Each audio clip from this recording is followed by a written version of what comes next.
Hey, welcome back to RT Repairs. Today we're going to be working on that Chevy Sonic again, the 2015 LTZ. It's got a 1.4 liter 4-cylinder turbo motor. We're going to be doing a couple projects on this car today, so hang around and check it out. Yeah, ignore my workbench, it's a mess. So today, a couple things we're going to be working on. First, we're going to work on replacing our ignition coil here. So these coils are notorious for going bad. Ours has a problem with number 2 and number 3. The inside of the spring down here is all corroded. The car suffers from the hippie shakes. Literally, it sits there and shakes like crazy. It's got a little bit of delay in it when you hit the throttle, so we're going to change out the ignition coil, see if it fixes that issue. The coolant recovery tank on this car is leaking in a normal spot. It's got a little crack down here on this line here. They do crack, so this was cheap, inexpensive, easy fix. And of course the air filter. Another thing we're going to do while we're in here today is we're going to go ahead and use this mass airflow cleaner we got. CRC makes some good stuff. Not sponsored by them or anything, but they do make some good product. We're going to use it and clean the mass airflow sensor up. I got an oil filter here that we're not going to do anything with today. We'll use that a little later on in one of the next videos when we work on the oil cooler. So let's go ahead and get to work on that ignition coil. Let's get that done. So to start with for these, it's going to be as simple as pulling this cover up. They just snap right up. We'll go ahead and put this behind us here. Now you can see the ignition coil right here. Two simple Torx bolts here, torque here. We unplug her here. We disconnect her and pull her out. Let me go grab some tools and we'll get that off there. So these are a T30. Don't know if you can really see it. It's a star bit, T30. We'll go ahead and get those removed.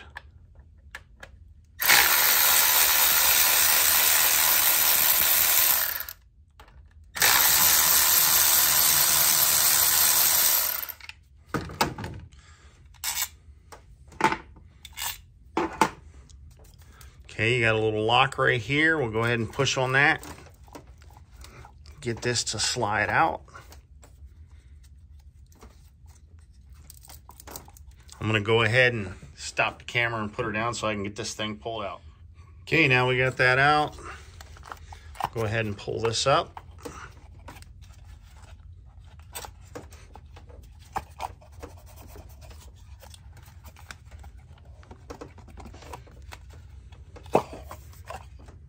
Okay, I don't know if you can see down inside there, but we got corrosion in there. So we'll throw this one off. Grab our new one. We'll slide the new one down in there. Now, just so you know, I know a lot of you are going to ask, how come I'm not changing the spark plugs? Well, I already changed the spark plugs. That's how I found out about the coil being in the condition that it was in. So we got the spark plugs changed here the other day. I didn't film that. Should have, but I didn't. Go ahead and get that tightened back down. And for those of you that don't have any electric ratchets, man, this is the best thing to invest in. Not sponsored by them, but man, it's the best thing to invest in. Then we just gotta plug this back in.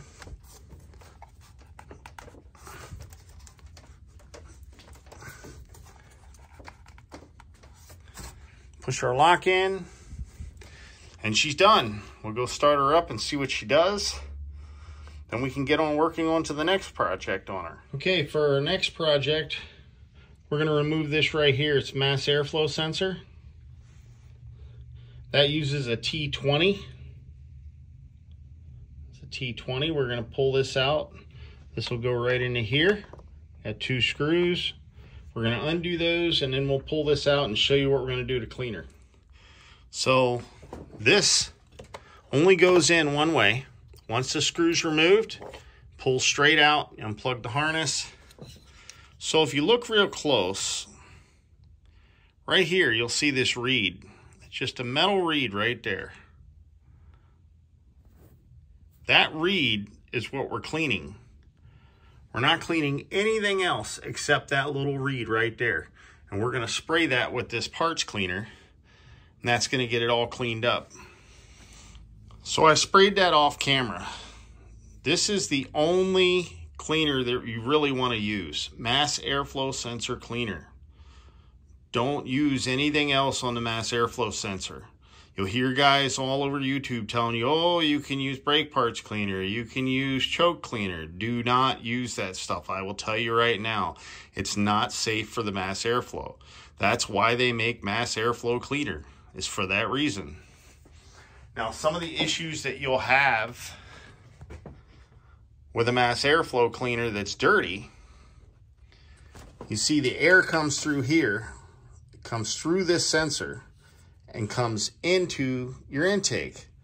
This controls how much fuel that you're getting. I mean, it reads the air that's coming in, it reads the temperature, it reads a lot of different things, and it controls what's happening. Now, you know, yes, you have a couple other sensors on the vehicle that control everything going on, but this is one of the key ones.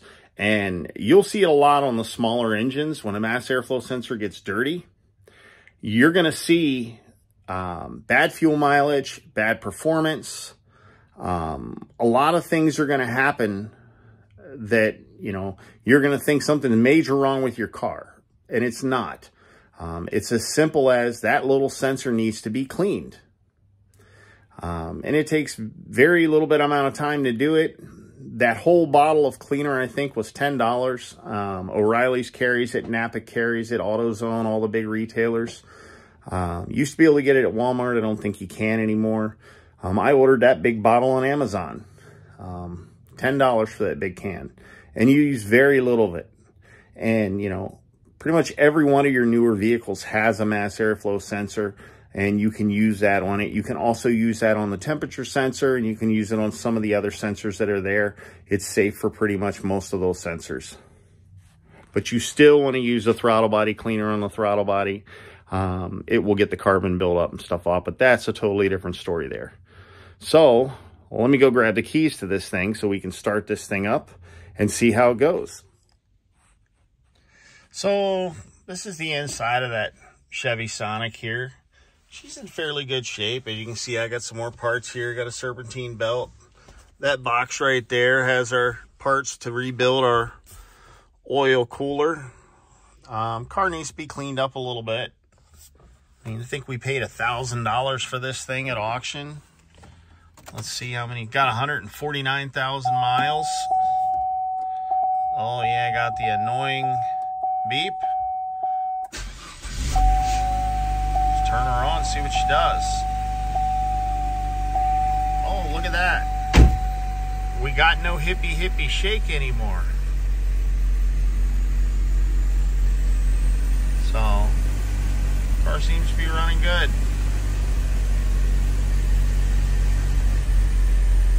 So we still got some more work to do on her.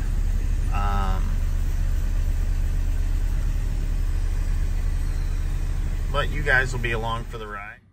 So as you can see, cleaning the mass airflow, changing the ignition coils, all easy things. Don't require a whole bunch of tools to do them. In fact, I think I only used 2 tools tonight, a T20 and a T30 along with that electric ratchet. And it changed the whole way this car runs. We still got to change the coolant tank, still got to do the air cleaner. But we'll get on that next time around. We'll bubble the coolant out, and, you know, we'll get this car outside and work on it. Be better light. I'll get a tripod set up so the camera stays on one angle so you can actually see what I'm doing when I do this. And we'll make it fun for you guys. Thanks again. So I got one more thing done tonight. Replace that coolant tank. Took off these 2 10mm. Clamp the hose right here. Lift this straight up. Take this hose off. Take this hose off. Put the new tank on. Slide your hose back on and put your hose clamp on, and then release the pressure here. That way you don't lose any of your coolant. You can put this hose back on. Then you can take your old tank and dump the coolant back in it. Now I'm going to show you guys this old tank. I think you can spot where the leak was.